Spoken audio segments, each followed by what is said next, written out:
Hello everyone and welcome to this week's video tutorial. This will be bot number 68, which will be the last bot in the pawn opening section of Dubious Positions and how to attack them.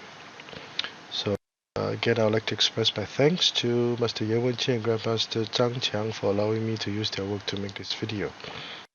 So without further ado, let us begin a pawn opening. Now in this bot, Black would choose to use the horse opening to counter Red's pawn opening. This is another major counter, which is very subtle and still relatively unexplored in Xiangqi. So, faced with h8 plus 7, it is common for Red to utilize the double-headed snake pawns so early in the game to limit the development of the horse.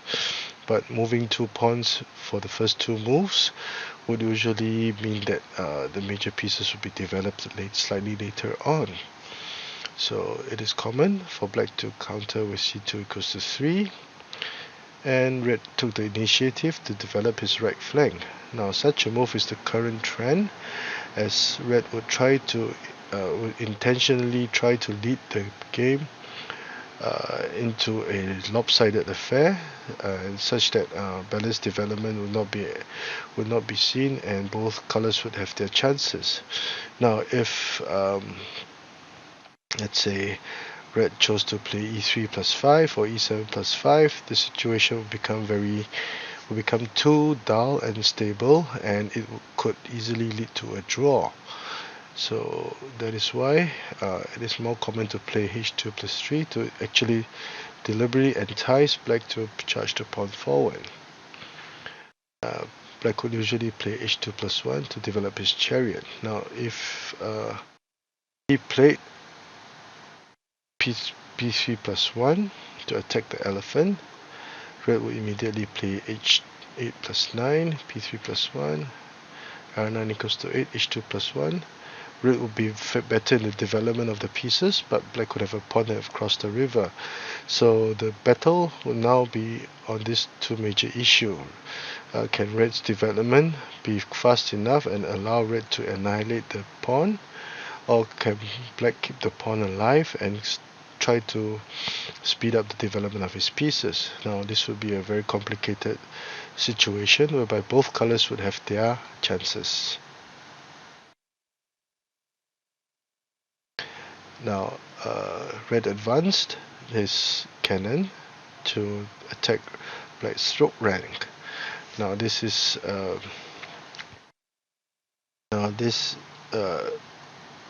because Black had played h2 plus 1, which is a little bit dubious. With h2 plus 1, the effect of this move would be greatly weakened. So p3 plus 1 is advocated as mentioned earlier.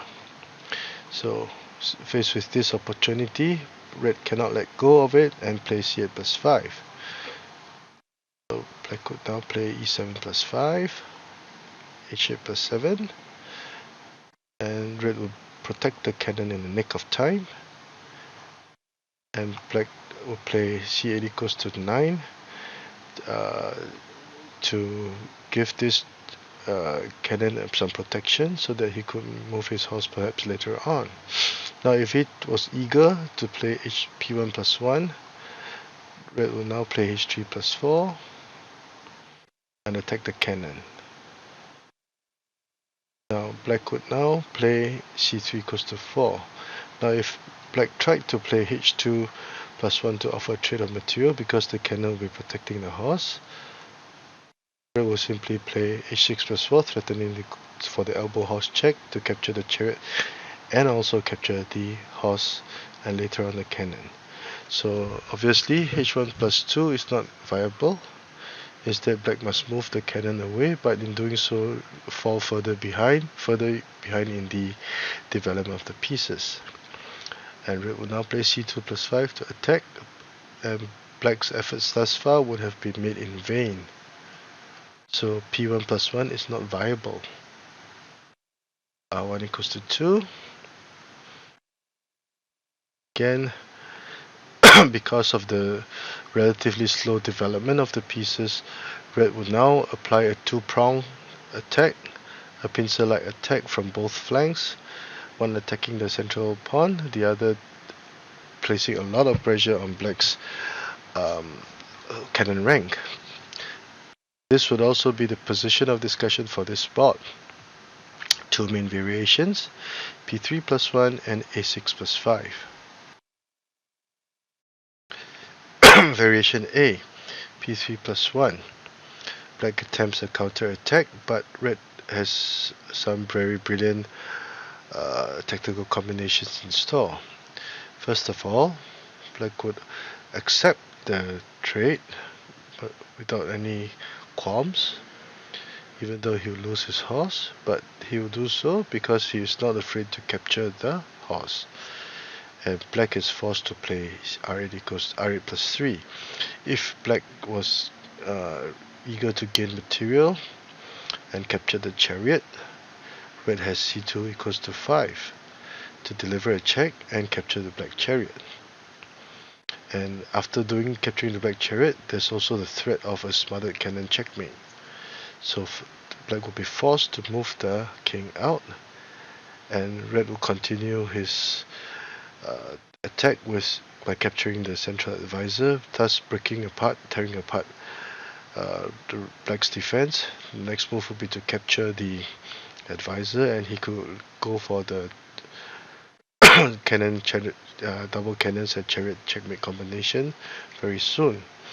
Black's position will go from bad to worse. So that is why black is forced to play r8 plus 3 and capture the chariot. Black would do likewise. Now, instead of capturing the chariot, black would take out the horse at this point in time and still attack the chariot and also the cannon at this point. So in effect, black would of course try to move the chariot away, but red will capture the cannon, and after trading material, red will now deliver a lethal pin on the black chariot and cannon in this rank. So the situation has been simplified. We are entering the early endgame phase, but obviously red is much better. Now the main issue for black now is to try to shake off the pin. This black will try to play try to move his chariot to open line, hopefully trying to gain try to offer a trade of cannons to simplify the situation. If he captured the offending pawn, red will play c1 equals to 7 to threaten to gain material. Push the pawn forward, and after trading pawns, red will build up his defense, and later on he could maneuver his cannon somewhat along this line and gain material. And it follows that once red gains material, he will basically have a winning situation in the endgame. So that is why e5 plus 3 cannot be played, and black will try to trade cannons. But even so, red will now move the pawn slightly and it will become an immediate menace. Black tries to trade cannons, but red has other ideas in store, and if black still continued to try to trade cannons, red would simply capture the advisor, putting black in a dilemma, because now black would have lost that advisor, and red will have more pawns. Red could easily advance his pawns later on for a winning, overwhelming winning position. So that is why red can be considered to have a winning position at this point in time. Now let us go to variation B, whereby black could try to beef up the defense on his central file. So with a6 plus 5, red will now attack with his horse, seeing that these two cannons have basically pinned all of black's major pieces. So r8 equals to 6 would be black's attempt at trying to break open. But This is the correct move. He cannot play p7 plus 1, otherwise red would trade pawns and simply capture the horse. If red captured the chariot,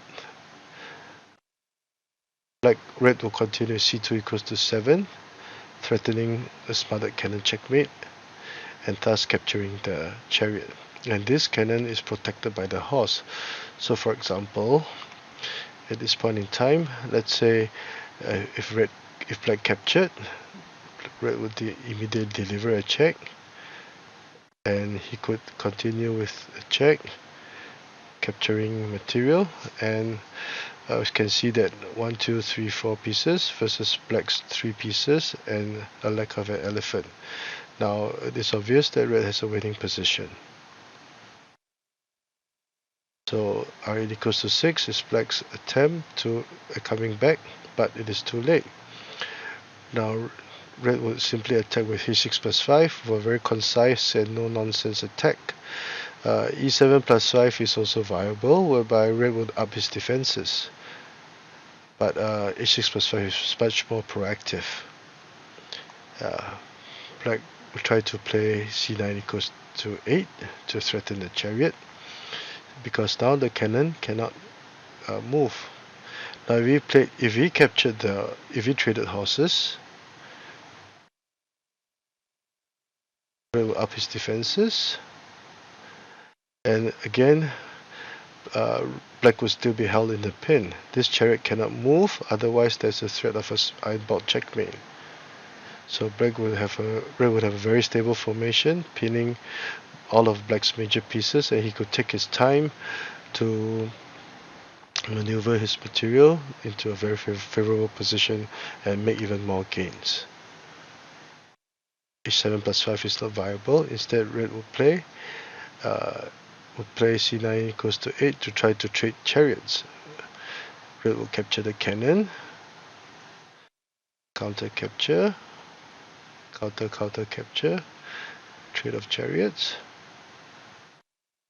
and black would think that he would be able to gain back lost material, which he would indeed, but at this point in time we can see that red had already focused all his efforts attacking this flank, and at this point in time red will play this very nifty move of p7 equals c7 equals to 6, preparing to charge the pawn across the river, and black would be in all sorts of trouble. Red could also play c6 plus 2 followed by c6 equals to 8, and black would lose his horse. So red would have a winning position, and basically there's nothing that black can do about it. So let us review this very interesting board from the eyes of black. Okay, pawn versus horse opening, p3 plus 1, double-headed stake pawns, c2 equals to 3, which is okay so far. Red deliberately chooses to develop his right flank and entices black to attack. And at this point in time, black made this dubious move of h2 plus 1. Now this is not ideal. The better move would be p3 plus 1 to attack the elephant as mentioned, and black would be much better in the development of his pieces. Red could also play this, but black's pawn will across the river, and this would be a very complicated situation where black can be very happy. c8 plus 5. Red develops his left flank, 9 equals to 8, and black tries to develop his chariot by moving the cannon to the edge file. Now this is black's attempt to move. If he attempted to play p1 plus 1, let's say h3 plus 4, this move is made so that black would be prepared to play c8 equals to 2, which is a commonly used tactical combination to trap the cannon. Black will play h4 plus 6 to attack the cannon, and black can only move the cannon away. If he tried to play h1 plus 2, Red will make this brilliant move of h6 plus 4, preparing to go for the elbow horse check and to capture the black chariot. But in doing so, if black played r9 equals to 7 to protect against this, he would lose his horse and probably the game. So that is why the cannon must be moved, but if this were done, Red will now focus his attack on the central file with c2 equals to 5, preparing to play r1 equals to 2, and there's much that the horse and the cannon can do at this point in time. Black would have not gained anything for his efforts, and he will fall further behind. So c8 equals to 9 is okay, r1 equals to 2, r9 equals to 8, and immediately Red forms another blockade. So we can see that by the 8th ply, two chariots have basically sealed off all the development of Black's 6 major pieces. This will be the position of discussion. This two-pronged attack is very powerful. Variation A, p3 plus 1. Black decides to fight back with p3 plus 1, but Red has much in store. If Black captured, this will be a trade of material, forcing Black to play r8 plus 3. If r2 plus 9, a discovered check, there's the threat of a smothered cannon checkmate, forcing the king out, and Red will now be terrifying by capturing the advisor. He could move the cannon later on or capture the advisor, and there will be a high probability of a checkmate. r8 plus 9. Now instead of trading chariots, Black would do so, but in doing so, Red would have c7 equals to 1 to gain material. Now this would be a double attack because now the horse was attacking the chariot, and this red cannon was threatening to capture the black cannon. So if Black tried to move the chariot away, Red will have no comms capturing the cannon, and then applying a very powerful pin. So Black tries to maneuver to shake off the pin, but it will not to any avail. And if he captured the offending pawn, Red would up his defenses and then perhaps retreat his cannon in this manner to gain material and to win the game. So r7 equals to 8 would be Black's attempt at trying to force yet another exchange, hoping to simplify the situation to a draw. But the presence of this pawn would deny Black such a chance. A check, capturing the advisor. Black's defenses is now blasted apart, and his remaining pieces would have trouble trying to guard against Red's pawn and chariot combination. Now variation B, a6 plus 5, would also not be feasible. Red will play h7 plus 6. Black tries to defend. If not, if he pushed p7 plus 1, attack, capture, no fear, because Red has a discovered attack preparing. Black will lose his chariot and more material.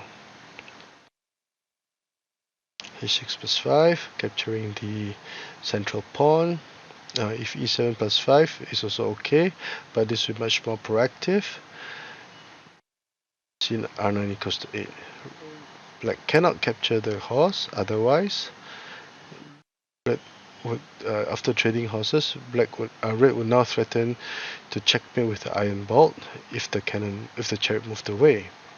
So Black can only try to maneuver pieces in a very cramped environment. Red will now take the opportunity to up his defenses, and after trading pawns, we can see that basically Black still has trouble developing his material, and Red could now take his sweet time to slowly construct a very powerful defense before applying the final onslaught.